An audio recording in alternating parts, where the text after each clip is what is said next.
So I finally got my Neo Geo X Gold, and it wasn't easy, being in Australia.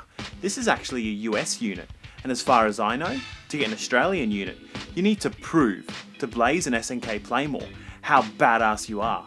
I may be pretty hardcore, but I'm not SNK hardcore.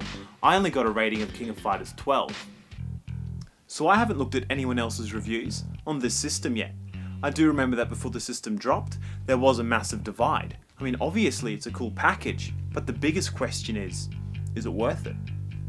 After shipping, this lot pretty much cost my mum about 280 bucks, and that's a lot of begging. But there's one major selling point for me: the controllers.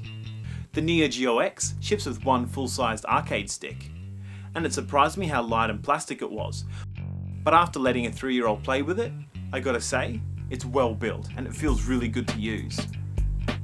There's a lot going against the Neo Geo X though, like the games are old, and you can find them on all different compilations and ports across all different systems.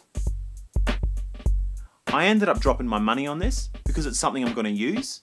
It's a fantastic homage to the Neo Geo systems, and I just really wanted it.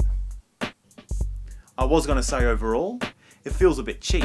The docking station, the software on the unit, the controllers, but you know, thinking about it, alright, the handheld is going to sell for what, 120 bucks on its own? The gold package was 200 bucks with the dock and a controller.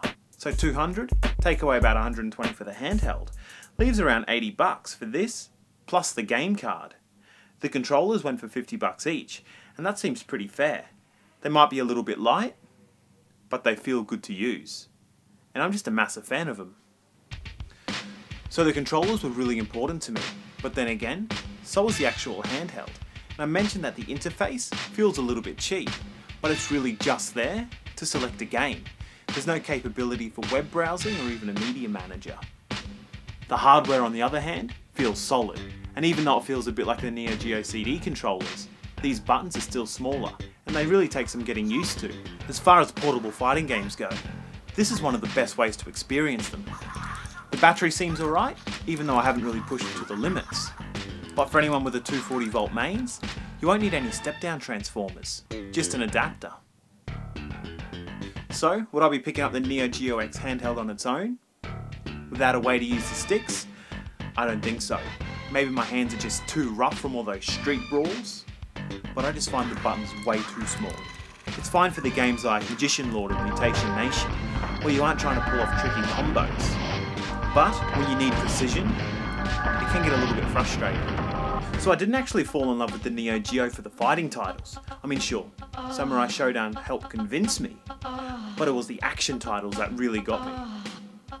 This shipped with 20 games, plus the extra game card. Anyone watching this probably already knows about the included games. But when I launched all my pocket money at this thing, I did so in the hopes of seeing some really awesome game cards. I'm really hoping, but the one game I was excited about booting up straight away is Cyberlip. This game isn't cutting edge, but I always felt this is where you can experience some real, raw SNK gameplay. This is a game that came out way before Metal Slug, and that's obvious. But you can really start to see some of those classic elements at play. So what makes Cyberlip so special? Nothing. The machines are turning against you, the collapse of society, the good old time tried and tested SNK apocalypse scenario. Going to war against the machines always carried heaps of risk. What I love about SNK is that they've got a similar philosophy to entertainment as I do. The plot's just there to connect the explosions and the spectacle. We are now investigating the supercomputer that controls the androids. Hurry to Colony CO5, where the computer is, and wait for further orders. Games like Cyberlip are a real staunch reminder that even though SNK was so far ahead with their fighting titles, they were actually pretty safe with their action titles. Safe, but really awesome. Taking a well-tested formula and just making it as big as they can. So the Neo Geo X doesn't shy away from its older titles. Of course, we'd all love to see some newer, less popular stuff making it onto the system. But for that real memorable experience, games like NAM 1975 and Magician Lord definitely have that nostalgic factor. And there are heaps of awesome fighting titles, obviously. I never know what to say about the fighting games. especially here with SNK. They all feel as good as each other. Sure, I'd rather be fighting with weapons than hand to hand. So I'm really glad they decided to put Samurai Showdown 2 on here, and throw in that extra Ninja Masters card. So what's going to happen to the Neo Geo CD now that I have my Neo Geo X? Nothing. There's one more complaint I have about the Neo Geo X software, is that you just can't select the region. On the Neo Geo CD, all the games play in Japanese. Some you can switch in the menu settings, but for the most part, means blood and gore isn't censored. And I'm just a real sucker for the original systems.